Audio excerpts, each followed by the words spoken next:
Welcome to Networking RX, a podcast devoted to helping business professionals like you enhance your networking skills in order to become more proficient giving and receiving quality business referrals and improving the overall quality of your life and the lives of those around you.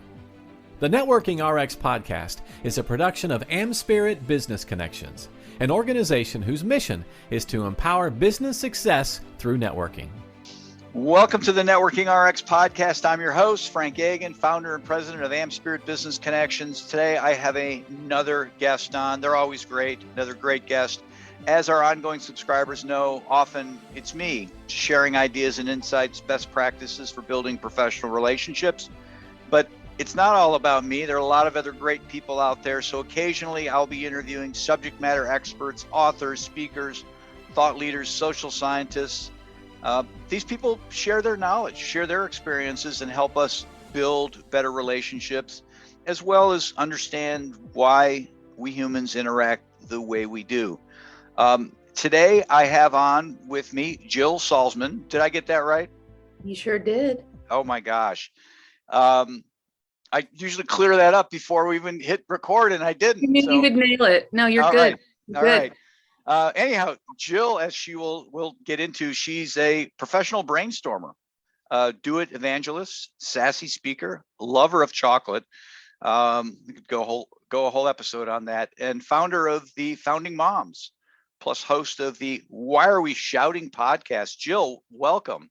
Thank you so much. It's great to be here. Now, well, the one thing that is not in the bio, Jill is a recovering attorney, as I am. So there's and you are, and we know not to speak of it. So yeah, it's not even in there. It's an invisible ink. Well, I know. I think the beauty of that is we are kind of a beacon of hope for attorneys out there who are practicing. That it doesn't have to be forever. You know, yeah, you can leave the golden handcuffs and be okay on the other side. Yeah, you don't have to keep track of every 6 minutes, right? You just have a normal life. Yeah. So tell me about Founding Moms and what that it's all about, and I guess your podcast and this. You know, you're building an incredible community of moms. Where to begin? Thank you. Yeah, actually, that's the root of all of it. So I have an organization that I've run for 11 years now. Goodness gracious. And we are called the Founding Moms. We are comprised of mom entrepreneurs who are trying to build better businesses. I started a very long time ago as a brand new mom who was running two completely unrelated businesses, hoping that someone could show me how to do things with a screaming baby. How do you get marketing done, sales done, while you're trying to also raise a family? And so it began as a very informal meetup and has grown. It's kind of crazy to be able to say that out loud, but it's grown to an international community of online resources. We have offline in-person masterminds, although a lot of them are virtual during pandemic time. And I have a podcast called Why Are We Shouting that is all about pretty much every business blunder I have had or a guest has had, because no one ever talks about the mistakes in growing a business enough, in my view. So I love building community to show everybody that really, you don't have to know everything. We all make a lot of mistakes. Nobody at the top of their game knows what they're doing, and we can all do it together. We have to do it together. Interesting. Yeah.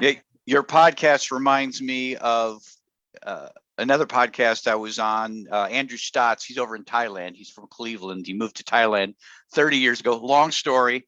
But his name of his podcast is Worst Investment Ever. And he gets people on coming to talk about their worst investment. Scary. That's much scarier listen probably than mine. Maybe, I don't know. You know? The losses, you're right. Who knows? But it's a lot of fun to share because the feedback is always, me too. Me too. Yeah. So it's great. Well, the thing about money is you can always make more money, but relationships, if you do something and screw up a relationship, I mean, that's priceless. I mean, that's horrible. Yeah. That's yes, the worst. And I think enough people don't know that. I don't think a lot of people, they're focused on the bottom line. Yeah. Now, how do you, has the community grown organically? Is that essentially word of mouth and I mean, there's You mean moms as having, opposed to paid advertising? Is that what you're? yeah, or just, it's 11 years. I mean, that's A quite a long commitment. time. And we're not the largest community in the world.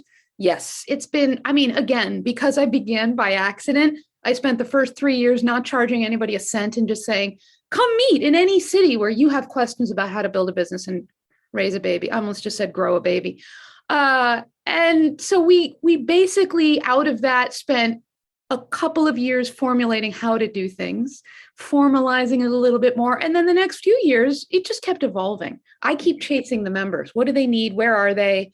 Let's provide for them. So we're like organic squared. We do everything based on member involvement and not so much, here's what we're doing. We're going to tell you how this goes. Right. Okay. Zoom, COVID, has that hurt, helped? Been a push? I panicked when COVID hit. Yeah. Thought we were going to disappear. Didn't realize as a community organizer that people really need community. Yeah. So we were just fine. We had to pivot our in-person masterminds, obviously. Yeah. And that in some cities has actually been a boon to the whole situation because more people who can't drive all the way were able to finally attend. Yeah. So it's been just fine. I think that's what I'd like to say about it. Well, it's been just fine. That's exactly my experience. I remember that the first weekend waking up in a cold sweat saying, what happens to my face-to-face in-person business? And was pleasantly surprised that people, entrepreneurs are going to make it happen. They're going to figure it out. 100%. They're not waiting for a government subsidy. They're just, if they get one, great, but they're just going to go. How long did it take you to switch from in-person to a virtual moment? Oh, it was almost instant. People were like, hey, this is what we're doing. Yeah. Entrepreneurs, they figured it out in 2 seconds and here we are. Boom, we're doing it differently. Yeah. Now, but there were some groups, some of our chapters, we call them who, we'll wait the 2 weeks. They're saying this will be over in 2 weeks. And it was like, no. Same thing. Yeah. No. Have you read anything about the 1918 pandemic? That was a 2-year thing. This is going to be a while. I don't care what they're saying. We were very, obviously we're a community of moms. So a lot of people got severely depressed, not just about their businesses, but now the kids were at home, remote schooling, and things were so drastically different that we actually added a lot of Zoom events that were global, that were just literally, let's get together and cheer each other on because this was just so depressing after a few months of going nowhere. Fortunately for us, I had spent the first 6 years of this business only doing in-person meetings, but we pivoted about 6 years in and started creating online resources. So fortunately, that was already there by the time the pandemic hit. Yeah. But if I'm a testament to having done it both ways, you got to do it both ways. The in-person to me is still the most vital number one way to connect with people, as you well know, Frank. Sure. Face-to-face, there's nothing better. I always like to share that stat that 90% of interaction is nonverbal. So we need to be near each other. But if you can't be, we've all heard of Zoom at this point. Yeah. Well, I had used Zoom prior to that to podcast. Really? Yeah, but it was never, it was akin to that tool or that utensil you had in the kitchen that, okay, this is what this is, one thing this is for, right? And you realize, oh, I can do this other thing with it too. Yeah. And what we're finding is we're having a harder time. It was easy to go online. It was just like, we're online. Yeah. Coming out, people are coming out in different, so I have some groups who are hybrid, some groups where people, I don't want to come in, and that's fine if that's how they feel. And that's really what we've told people is, listen, let's just be respectful of where everyone's at. Everyone has a different situation. For the most part, people are. But it's still kind of a challenge because it's, all or nothing is easy. Shades of gray is really kind of difficult because everybody's got a different. But I find that that's a testament to you as an organizer of a community, because you have to be sensitive and compassionate to the people who are ready to go, the people who want to stay inside, and you have to come up with this hybrid situation where some folks are at home, some folks are in person, and we're doing the same thing but you kind of have to keep paying attention to the tone of Right. your people, you know? Yeah. Well, a lot of it depends on where people are in the country or where they are in a particular city or politics, where their politics are. I mean, I don't want to, we had this conversation before we hit record. I mean, there's a lot there. There's a lot there, and it's not like we can avoid it. You know, it just informs people about how they want to be in society right now to a large degree. So not that, you know, we're pretty apolitical in our community. We have every race, creed, and color. Although we are moms and not really dads yet, but you know, we tend to, I don't know where I'm going with that. I just want to make sure folks know that that's a quiet piece of the conversation, and we all need to be aware that it's not invisible, you know? Well, I find at the end of the day, we're all human. And that the beautiful thing about COVID is I've had the opportunity to meet people all across the country. In fact, I have a friend who I call these people friends. I've never met them. She's over in India, and she's a powerful woman. I mean, powerful, and she's a strong woman. You know, I mean, she's very confident. And we've tried to, we do Zoom when she's over, a lot of emailing. We do Zoom when she's in India. The time is wonky, number one. There's really not a lot of great times to talk. But the other thing is their internet is not what ours is. And so it's always kind of broken up conversation. Anyhow, she was going to London because she was taking her daughter to college. And hey, this would be perfect. I'm going to be only 5 hours from you, and we can, you know, do an interview and do all sorts of stuff. And so just get her on the phone, and right away we're just, well, how are you? How are things? You're in London taking your daughter to school. And she's rolling her eyes about her daughter because her daughter won't wear this raincoat. You know what I mean? These are the exact same problems you and I have. She's a world away. We're all just humans, you know? If the media would get out of the way and just let us all kind of communicate, and, you know, we're all just people. We all just want to get along, love our kids, have a good life. And connect with one another. That's big. Yeah. Loneliness is a new pandemic, you know. So, and I think people are so stuck in it, they don't realize, no, I need to go out. I need to connect with somebody like Frank. I need to connect with somebody like Jill. And I need to go out there. And even if you're not going to make face in person, to know to connect is lost right now. And I feel really badly for people who get stuck in that and say, I don't need to, you know, or I'm tired, or I'm in PJs, or legitimate reasons like I'm sick, you know, or I'm mourning, or whatever's happening. There's so much going on, Frank. It's unbelievable. I know. You know, I look at founding moms, and thank you. I'm envious. Really? Well, I'm envious from the standpoint of, you know, and you know, I want to talk about, you know, cultivating superfans, because I just feel like you have that. Like you've got the perfect tribe for that. Maybe I'm wrong. Maybe, you know. I appreciate that. I wonder how you get that impression. I thought you were going along the lines of you can't get pregnant. That's where I thought this was going. No. Okay. No. You don't need that. Yeah. Well, I mean, it's just, I just feel, yes, this is going to get sexist. Bring it on, baby. Bring it on. Well, I think women can be catty. I think sometimes women can be their own worst enemy. Okay. But I think by and large, women unite. Okay. And maybe you see it differently. You think men do not? I don't think they do in the way women do. I just think that, you know, I mean, could I create a group, Founding Dads? I just don't think it would. I don't know that people, yes, dads, we need to. I just don't think it would be the same. And so maybe I'm totally. I just keep diving deep on that. Why don't you think it would be the same? Well, I think men don't relate the same way women do. Maybe I'm wrong. Right there, to me, is the crux of any community on planet Earth, no matter what the makeup of the people are. Yeah. Because I can tell everybody till they're blue in the face, we are the founding moms. And that will mean 49 different things to people. And I can tell you from experience, some people hear that term and have instant associations, both positive and negative, with the word mom. Okay. A lot of people assume we are all 21-year-olds with brand new babies sitting at a kitchen table coming up with an idea. When in fact, our membership skews 40 and up, and the majority of our members are actually grandmas.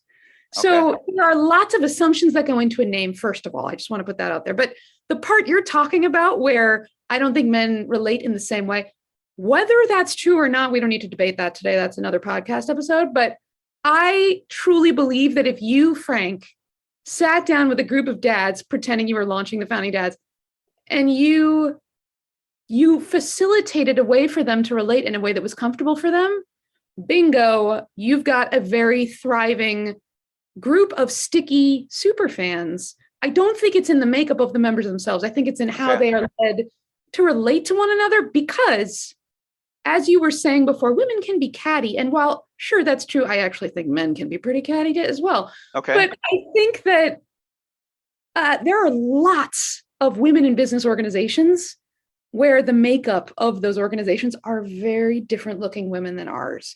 And I think people gravitate to us because, and no one can see this, but I'm talking to you in a hoodie.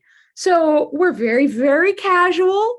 We are very tell it like it is. We don't paint a picture of, well, I'm scaling my business and I just made $400,000 last night. We don't do any of that crap because I don't believe in it. And therefore members have permission to say, oh, I can be transparent. I can talk about the screw ups. Yes, I will grow. I will figure out the marketing and branding and sales, but I don't need to put on something where another organization attracts very different human beings than us. And they also might be all moms. You know what I mean? Okay. Yeah. I don't think it's more the way you congregate and lead by example and facilitate whatever you need to facilitate that's going to attract people to be how you want the organization to be perceived and to be comprised of. Okay. It's how you lead. It's how you serve. I think it's a case of the grass is greener, right? And you look at your neighbor and it's like, oh, that perfect relationship. Geez, why can't, And then of course. Then the next thing you know, it's for sale and they're getting divorced. And it's like, what? Seriously? I mean, honestly, Frank, if you listen to every episode of my podcast, you would know that all I do is screw up. There are so many problems in figuring out how to run a successful community. Yeah. I think it would strip all of your jealousy, first of all. And I really appreciate you saying that, because what I love is that we've worked really hard to make the perception that we are all just really awesome, which we are, but everybody's got, issues in running a business. How do you build a business and make it really successful and thriving? Because the more you figure things out, the more problems you realize you have. I used to, back in the day, I used to say, man, when we get to 500 members, I'll have made it. I literally said that out loud to several people. Then we hit 500 and it was like that day I went, but we don't have 1,000. I know. It never satisfied for an entrepreneur. You know what I'm talking about. Oh, I totally get it. I remember when I got my first franchisee, I was, come on, honey, let's go out to dinner. This is great. Yeah. And then 6 months later, you realize you're one horrible bus accident away from having no franchisees. I mean, that's kind of morbid, I get, but you realize you really haven't done anything. Now I'm at 17 and it's like only 17 and people will look incredible. See, that makes me jealous of you. I want that. Well, I get that, but for me, it's like, why is it not 170? You know what I mean? It's just so you're right. The horizon's always out there, and always, and you probably have a lot of you have similar challenges to what I face. I think a lot of communities. I've been doing a lot of deep dives into different communities. There's a community out there for bassists who want to learn how to play the electric bass. Yeah. There's a community for people who want to grow chickens in their backyard. Yeah, there's like every community you've ever thought of exists out there. And I noticed commonalities among them all. For example, and maybe I told you this once upon a time when we've spoken previously, but however big your community is, the top 10% are going to be very active, stick with you, respond to everything, always show up. And 90% are going to get lost or not respond or not show up. And so organizers are always going, how can I get more of my members to pay attention? And it's sort of statistically speaking, that's not where you should be looking. Not that you should be ignoring your members, but the expectations can change. Or the scaling thing, which we all want to do because we know more and more people need the connection. Right. Fun, quick story about how we expanded to Mexico. And I did what you did with your wife, like, oh, we're going out. Tonight's the night. We're in another country. And at the time, we had a logo that, if you can imagine a cartoon 1950s era drawing, it was a woman with a briefcase going off to work, waving goodbye to her husband. And it featured a little cartoon husband with a kitchen apron on, holding the baby, saying goodbye. You know, he's staying home with the baby. Yeah. I got a call from Mexico, from our leaders there. We were in 5 cities. And they called me and said, we're going to have to close up shop because your logo is so offensive here. Nobody's attending. And it turns out you can't insult masculine figures in these cities or in the whole culture. And we were told either change the logo or we're closing up. So we had to change the logo. And I'm just talking about unanticipated consequences of, yay, we scaled. Yay, we reached more people. And in fact, no, we now have to rethink the whole thing. Oh my gosh. Yesterday I did a training, a national training, and somebody had a question. One of the officers we have in our chapters is the chapter secretary, right? It's not a secretarial position. They're responsible for keeping track of the referrals. And I always think of secretary as like Secretary of State, Secretary of the Defense, Secretary of the corporation. And this person was like, this is really demeaning. Can we change the name of this? You know, secretaries, that's old. And I was something different to someone else. I know. I didn't know how to answer because I didn't want to offend anybody. I don't want to change it. Not being late. It's not, hey, we're called the Klansmen or something like that. So it's just wildly inappropriate. But I could see where she was coming from, but also I could see where my head was at and where other people's heads were at. So I get it. It's just, anyhow, let's shift gears here real quick. That was great. I want to talk about the founding moms. I want to talk how people listening can help, how they can get involved, how they can get a hold of you.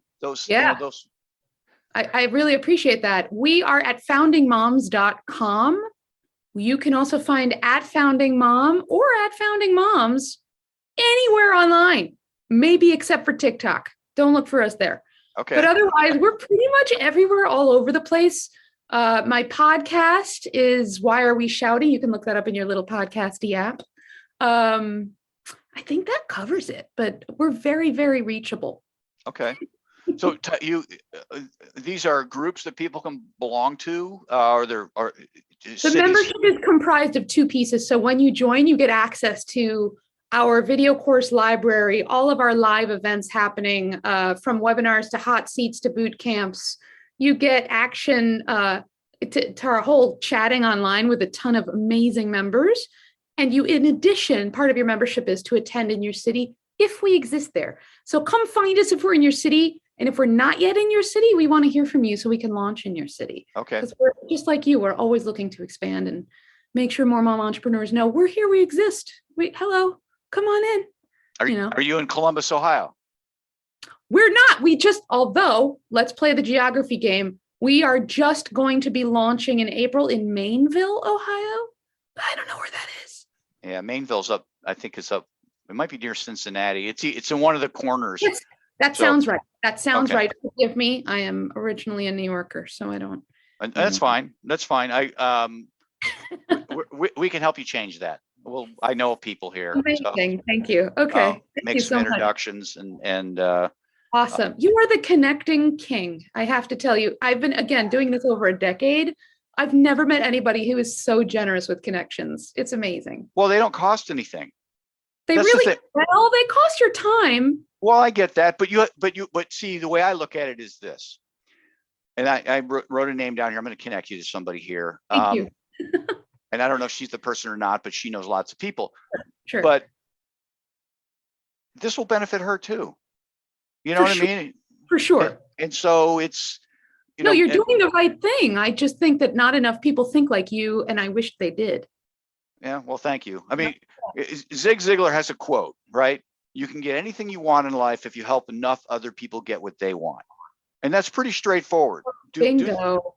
I feel like that's what it's like to run a community, actually. Yeah. Well, it is. But what people do is they hear that quote and then in their mind, they pick out, oh, I ran bingo the other week at the church.